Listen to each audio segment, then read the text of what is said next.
two leaders, two blueprints, and a nation at a crossroads. As Nigel Farage and Keir Starmer stand at the helm of Reform UK and Labour, their contrasting visions for Britain's future have sharpened into a stark choice. What really splits them? The answer goes far deeper than slogans and headlines. From the borders to the energy grid, and from tax policy to the NHS, the differences between Reform UK and Labour reveal two fundamentally different answers to the question, what kind of country should Britain be? Let's start at the borders, where the debate is hottest and the stakes are high. Nigel Farage and Reform UK have made immigration the cornerstone of their offer to voters. Their proposals are bold, sweeping, and unflinching. A freeze on what they call non-essential immigration. A pledge to leave the European Convention on Human Rights, breaking with an international agreement that's underpinned British law for decades. Detention and deportation for all illegal arrivals. The end of asylum claims from safe countries. And even considering offshore processing of those claims. To put teeth into these policies, Reform UK wants to impose an employer immigration tax, making it more expensive for businesses to hire foreign workers, and running like a thread through all of it. A promise to stop the boats crossing the channel, not just with more patrols, but with sweeping legal changes. Labour, under Keir Starmer, is charting a different course. The party's focus is on enforcement and cooperation, not withdrawal. Starmer's Border Security Command is tasked with dismantling the smuggling gangs at the heart of the small boat crisis, using intelligence and international partnerships to go after the root of the problem. Labour has announced it will end the controversial Rwanda deportation scheme, instead pursuing new security cooperation with the European Union to manage migration flows. The goal is to reduce net migration, but also to end the use of hotels for asylum seekers, a flashpoint issue in communities up and down the country. And while Labour has started negotiations on a one-in, one-out migrant deal with France, the returns process has yet to show concrete results as of September 2025. The contrast is stark. Reform UK's answer is sovereignty and control, even at the cost of international legal obligations. Labour's answer is enforcement and reform, working alongside allies and focusing on new institutions to deliver results.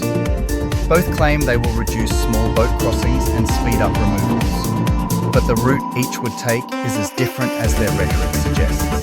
Next, the battle for Britain's energy future. Here, the split is just as sharp. Reform UK calls for an immediate end to the net zero target, arguing that green policies have driven up costs and weaken Britain's energy security.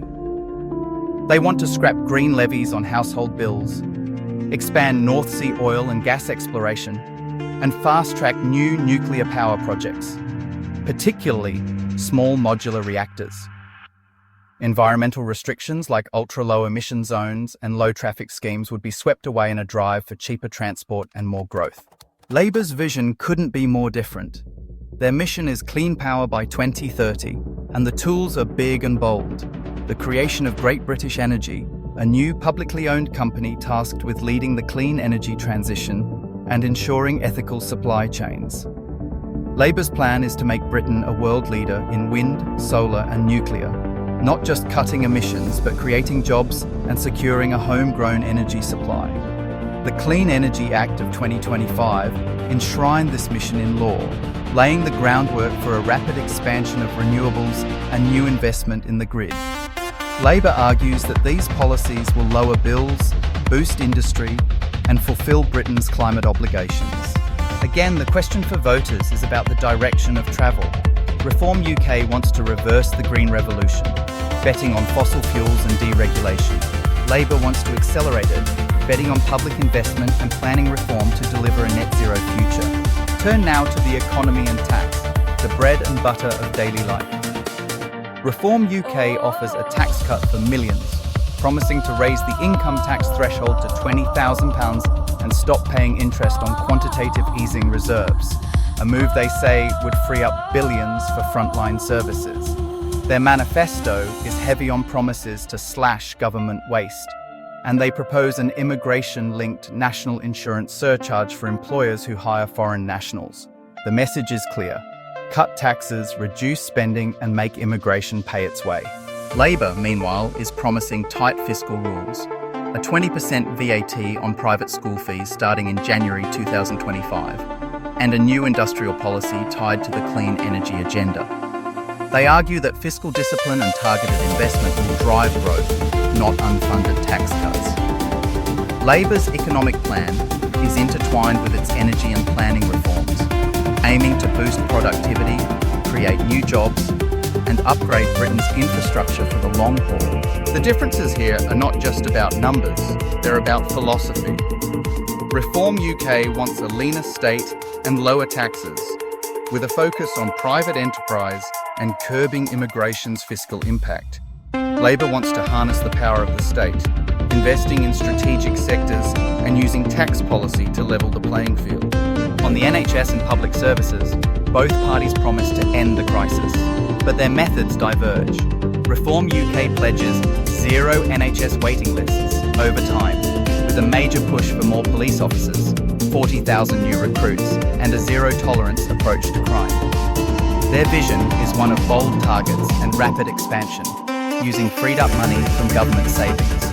Labour's approach is more incremental but detailed: 40,000 extra NHS appointments per week, more scanners and diagnostic hubs, and digital upgrades to the NHS app. They favour a pay-for-performance model and triage at the primary care level to reduce bottlenecks. Housing and planning brings another sharp divide. Reform UK wants to fast-track brownfield development and loosen planning rules for major sites, arguing that lower immigration will ease housing demand. Labour, in contrast, promises 1.5 million new homes during this parliament, the restoration of mandatory housing targets, and a sweeping overhaul of the national planning policy framework. When it comes to rights and Britain's constitutional future, Reform UK calls for a referendum to leave the ECHR, the abolition of the TV licence fee, and anti-woke institutional reforms.